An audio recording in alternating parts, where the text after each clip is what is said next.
don't quit when you don't pass the audition, when you're told no, because if you quit when you're told no, when you're told it's not your time, not you right now, if you quit then, it was never your dream to begin with. Welcome back to the Samantha Show. I'm your host, Samantha. You can call me Sam. Just don't call me Sammy. And I'm here with one of my new favorite humans in the fitness industry. Her name is Tara Vollman. She believes that we should be bold and live courageously. She's a Lululemon ambassador. She is the lead instructor at Shred 415 in Redbank. She's a volunteer for Girls on the Run. She's also a professional graphic designer, and she goes by T Breezy. And thank you for putting your bio in your Instagram so I could just read it right like that. So welcome, Tara. Was there anything that I missed that you are involved with or that you do that we should know about? I think you got it covered. I think I had it covered in my bio, but I think you got it covered. Yeah. No, I was reading through it and I was like, okay, this just hits all the points. This is like everything I want to talk about. So this is actually perfect. So I do know Tara from Shred 415. I took my first class with Catherine, who was amazing. I took a class with Bassie, who was amazing. But like, I just got to brag on you a little bit. But then I show up in Tara's class and she took me to another planet. And when a fitness instructor can take you somewhere else mentally, that is a gift. And I'm like, that is the sweet stuff. That's the sauce. That's the secret sauce. You can't teach somebody that. And so I was immediately hooked. Big fan of Tara's, and it is reflected in her classes. Her classes all sell out. We all want a little bit of that T Breezy love and motivation. So Tara, I really want to just get to know you a little bit better. I know you have a story of a weight loss story. I know you've been in the fitness industry. I want to talk about that. You're a volunteer with Girls on the Run, and my daughter's just getting involved with that. So I got questions because we don't even really know what that is. And so I want to dive in though and just ask, how did you get started in the fitness industry, or what is your background? Kind of what led you into this space of movement? Yes. So as you mentioned, I have been on a weight loss journey. So prioritizing movement has always been something important in my household as I grew up. So that was always prevalent. It didn't come very natural to me, but I tried and I tried and I tried. And it wasn't until I found group fitness started becoming more popular and more mainstream, that I was really able to capitalize on movement. It was something I could afford to go to multiple times a week. And actually, my mom paid for half for me for about 6 months, just kind of get me momentum. But it was something I could afford to go to multiple times a week, and also found that community and that accountability. You couldn't just not show up without, the penalties and all that stuff. So that's how I got started in my fitness journey. And that was in 2016. So it hasn't been that long. But once I found that, I couldn't get away. Yeah.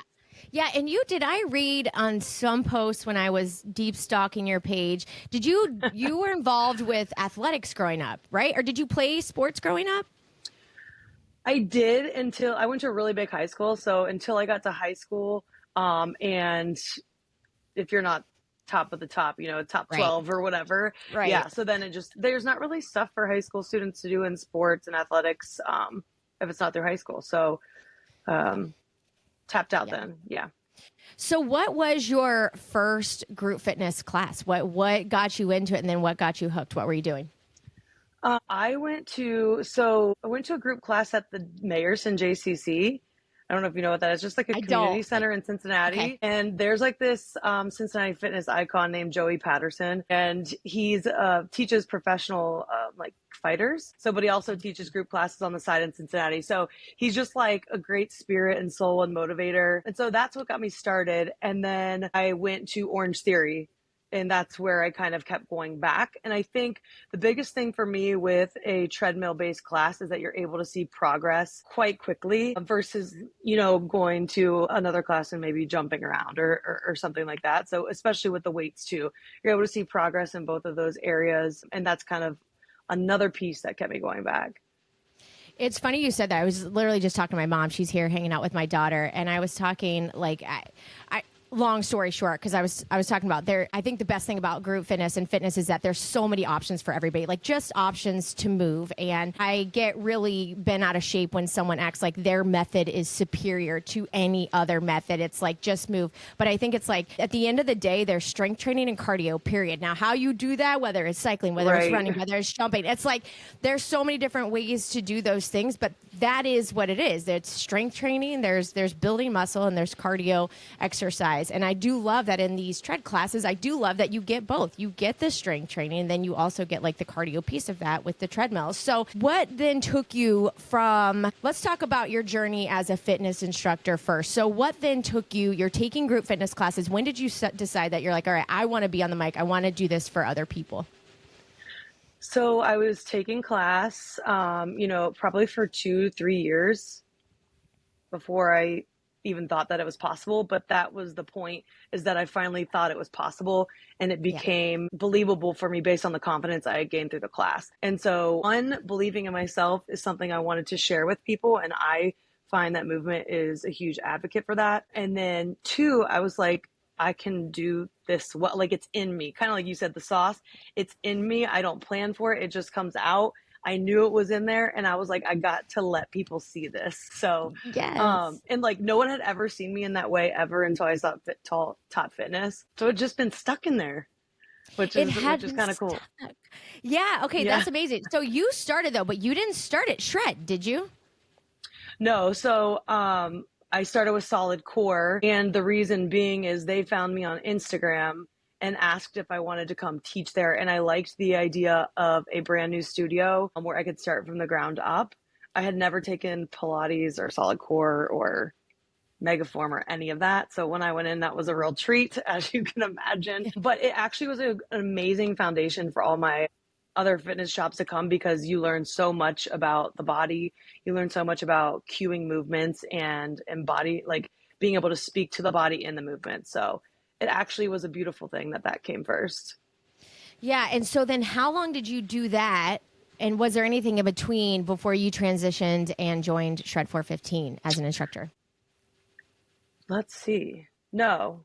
So I was, well, yes and no. I was at Solid Core, and I worked at Lululemon at the time. And so Bassie had heard about me through his wife, Jess.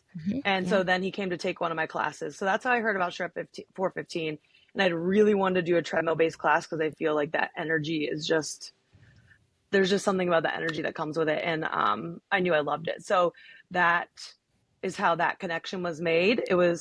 He looked for people for, I don't know, a year and a half before the Shred even opened. So that was a while. Pandemic hit. I started doing personal training for a small gym up in Liberty Township. Okay. So that was kind of in the middle.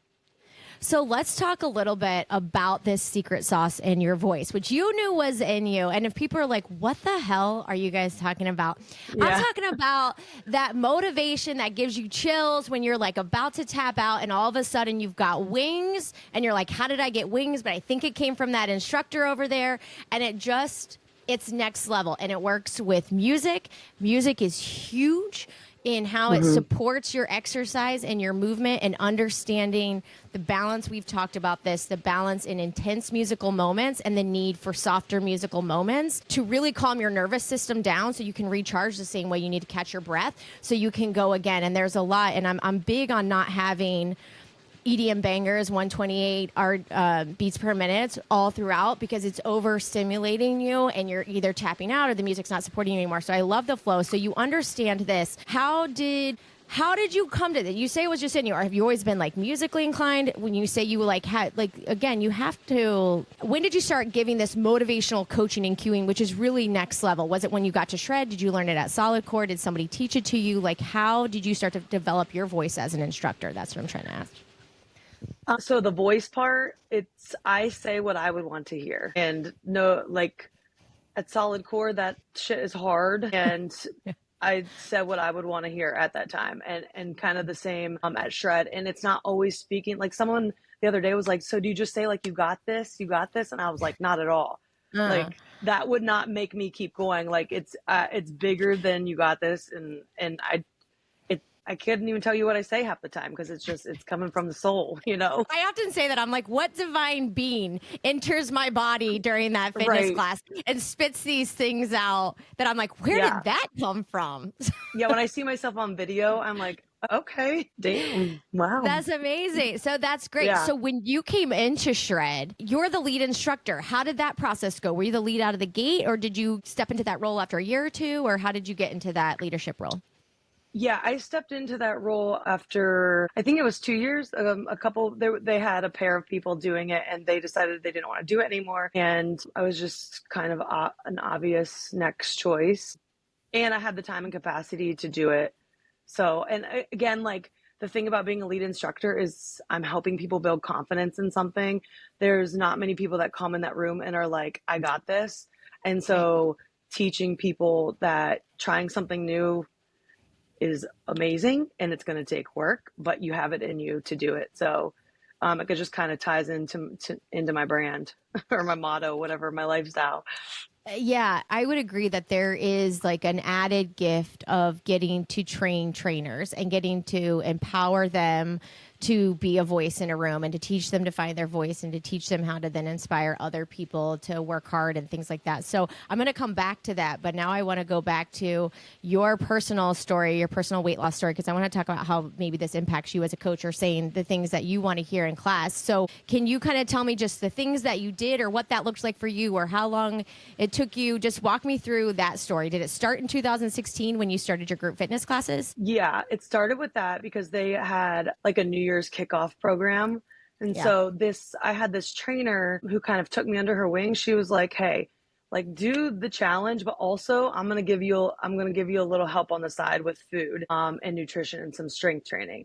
So I would go to this trainer's house and strength train with her multiple times a week. She would tell me what to eat and all that stuff. So that was like an incredible gift because I think it took it all. Um, and that's how I got the ball rolling. And it took almost like 6 weeks to lose 15 pounds doing all of that stuff. And I would wake up every day and cry. And I would be like, this should not be this hard for somebody like me right now. You know what I mean? Mm-hmm. My mom can tell you, I would call her every morning, pissed off. But it takes consistency, it takes momentum, and it just takes like creating those habits that will again add up. So Yeah. What keeps you going when you feel frustrated and it's not happy that fast? Because I think a lot of people run into that, and that's what causes them to tap out and to give up and to say, especially like this time of year, January, the end of January, maybe they started strong at the beginning of the month and they're like, I feel like I'm seeing very little to, if any, progress. Why do I even try? I feel like I've been working my ass off. What keeps you going? What kept you going during especially the tough part? what kept me going was like, what's the alternative? Can't like what you're doing is not hurting you. So Yeah. that's what kept me going. And then just, fine tuning. If your ultimate goal is that weight loss or that Yeah. change in behavior, just keep fine tuning and see what works and supports your movement. Did you find in your journey, because I know for me, when I think back when I first got into fitness, which was probably like 2011-ish, I think I like signed up for a 5K or something like that. And for so long at the beginning, I was working out because I wanted to change my body. But at some point in the process, I started working out because I fucking loved it. And it made me feel so good. And all of a sudden it was just, no, this is just my life. Like, actually, I'm not okay without it. And great, if my body changes, great. But my body goes up and down like it does with every single human on the planet. But I work out because that just makes me feel good. Did you reach a point eventually in your journey where like that then became the norm? Yes, and I think being a trainer had to keep me a little accountable, and I sometimes wonder subconsciously if I became a trainer to hold me a little accountable. But also now I just like train for life. My mom who works at Shred is in good shape, and to me, I do see her work hard, but in my head it's kind of just like, oh, that's just what happens when you're this age. And no, it's not. She works very hard at that and puts effort into it. And so I think keeping that mindset, like I'm training for my life, I'm training for as I get older, to be able to continue upholding the life that I want to. Yeah, and you live quite the life. You are on the road, you are traveling the world. You Yes, live the most fun life, which is I so do hop amazing. around. Yeah. So amazing. But I think a lot about that too, especially like as we're getting older and I'm like, damn, like it really now matters. Like if I mean even today I was at work and there was like a huge box of files on top of the cabinet and like my ability to reach up, lower it down slowly. I'm like, those are the things that you want to be able to do for a long time without injury around the Literally. house. So Yeah. I think that's really important. Do you think you kind of said it like that you think maybe subconsciously becoming an instructor helped hold you accountable. How do you think your coaching has been impacted based on your own experience and your own background in fitness? I think, with the motivation, that's very, very apparent that has come through one experience, experiencing people that didn't give it at all and seeing how that impacted the room, and then experiencing, people who bring that and seeing how that can change the room. But also, I do a lot of very specific training in my class with, unilateral work, stability work through the core, stuff like that. And so I get a lot of that from my personal trainer at Performance House. And Mm-hmm. so being able to bring that in digestible pieces into a group fitness class, because obviously it can't all translate, but being able to bring that dynamic into the room is something that I really take pride in. Absolutely. And I can feel as a client, your classes just feel good. I don't know how else to describe it, but they land right every time. Oh, So good. Yeah. we love it. So, coming back to you being a lead instructor, having your own personal journey and experience, I was talking to somebody very recently that said, I can't believe I'm here. I'm still kind of having imposter syndrome that I'm trying to embark on this fitness instructor path. Like I didn't do a lot of athletics growing up. I only started getting into working out recently. And here I am now finding myself in the position where I can try to become an instructor. And I have that imposter syndrome. What are kind of some tips you would give somebody who's in that very early stages of taking that step into the other side of the fitness industry and being the one teaching? Yeah, I totally feel that. Feel imposter syndrome in all things. So, in my 9 to 5 job, in my Lululemon ambassadorship, even at Shred sometimes, because I don't feel like I look the part all the time, in the fitness industry. So I definitely get that. I just have to remind myself that if you don't already have a fan base, but people come to your class because they like you, support you. Like if you're being able to go through a training, that means somebody else already agrees with that and believes in you. And I think too, even if you're not getting pulled on somewhere already, knowing that is in you, keep going Yeah, for it. Right. love that. So, Yeah. so all different pieces and stages, but I really wanted to be an instructor at Orange Theory, and they just, weren't having it at the time. And so I went somewhere else, and it ended up being perfect. So it was a very influential piece of my journey. So again, it always works out, and like being able to find the right spot with the right community who's going to support you is really a big piece of the puzzle.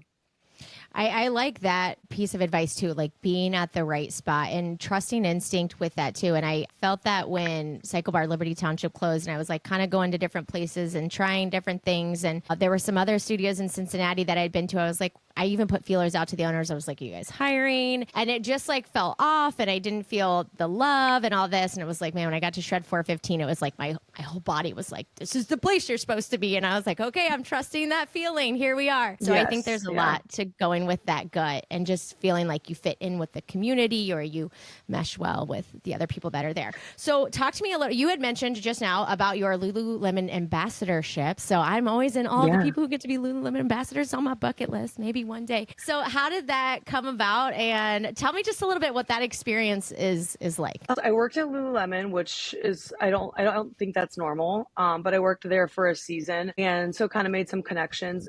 I had to quit working there because I taught on the weekends, and that you Yeah. have to be available to work retail on the weekends, right? So I got out of it, but then just being in the community, I think with Bassie and Jess and being tied to the brand consistently, but also engaging with the community in a positive way. I was constantly like holding events with Lululemon, and showing up and supporting them as well. So we just built a relationship. It probably was over like, I don't know, 2 or 3 years, Yeah. just getting coffee, or I do International Women's Day events with them and stuff like that. So that's kind of how the snowball happened. And then now that I'm there, the actual ambassadorship is very like mutual relationship. Basically, I'm responsible for connecting the brand with people in my community and maybe outside of my community, but making it an enjoyable, special experience when people do get to go to events, or if I get to bring people in to grab an outfit for something, stuff like that, just creating like a good, positive experience around the brand. And then on their end, they support me. If I ever hold events, they will show up with people or product or support financially, stuff like that. So it's a very mutual relationship and just kind of empowering each other to do things in the city. I think that's really great. And one thing I love so much about Lululemon is how much they do get into the community, and they really take their brand out to people. And it's like beyond just an experience shopping in the store, but you do see events where they're out and about, or they're supporting fitness classes and things like that, or their employees are out taking fitness classes, which I think is so amazing. So I think that's really great how Lululemon does that. And you are such a big advocate in your community, and you're a volunteer for Girls on the Run. So what is Girls on the Run? Because I got a flyer in my folder. It said Girls on the Run, starting at Gracie's school. And she said, Hazel's doing it, Alyssa's doing it, Jordan's doing it, so I'm going to do it too. And I was like, okay, what do we do? So I looked it up a little bit online, but tell me about this organization, Girls on the Run. So a quick synopsis, it's more than running, which I didn't know until Lululemon took me to a Girls on the Run event. I had no idea that it wasn't just a 5K practicing, So once I went to this event, I realized it is a whole program built around confidence building, kindness, and decision-making skills. So it's giving girls activities paired with movement to kind of build those skill sets. Again, like maybe they'll have a cone on the right and a cone on the left and be like, what would you do in this scenario? So kind of giving them digestible situations that they can relate to, and then they kind of get their mind moving like that. But it's a great empowering program for kids, and just being able, like watching some of these girls be like, I would do this, and they're confident about it, is really cool to see. I kind of read a little bit about that, and as soon as I started to read in that, wow, this is more than just about running, I was like, Joe, put her on the list, pay. And now she's on a wait list, and we got this like email that's like, if we get one more coach to volunteer, we can let all these girls off. And Joe's looking at me, I'm like, I'm way too busy for that. I will call Tara. Tara was way too busy, but I would call her. But I really hope she gets in, and I'm sure, I can only hope that somebody will step up so that she can do that. And so then they do run at the end, right? They have like a finish with a race or something?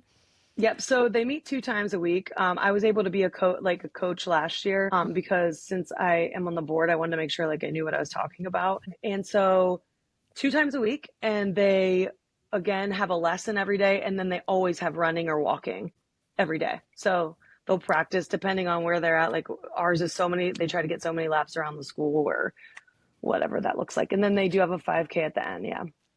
So you said you're on the board. So does Girls on the Run have like a Dayton chapter, Cincinnati chapter, or is it smaller groups than that? Okay. So you're not on Cincinnati. Like a Dayton, Cincinnati. That's not one whole Southwest Ohio or anything. Yeah. Okay. Yeah. Cause it's a popular program. And as you can see, like the volunteers are really important because there's a lot of girls who want in, and it's hard. And a lot of times it's after school. So it's hard to get parents or volunteers anyway who can get out of their workday. So volunteering is one way to get involved. Does Girls on the Run do any other like events where they raise money, or can people sponsor? I know me and my husband were just talking, like, can people financially support Girls on the Run too?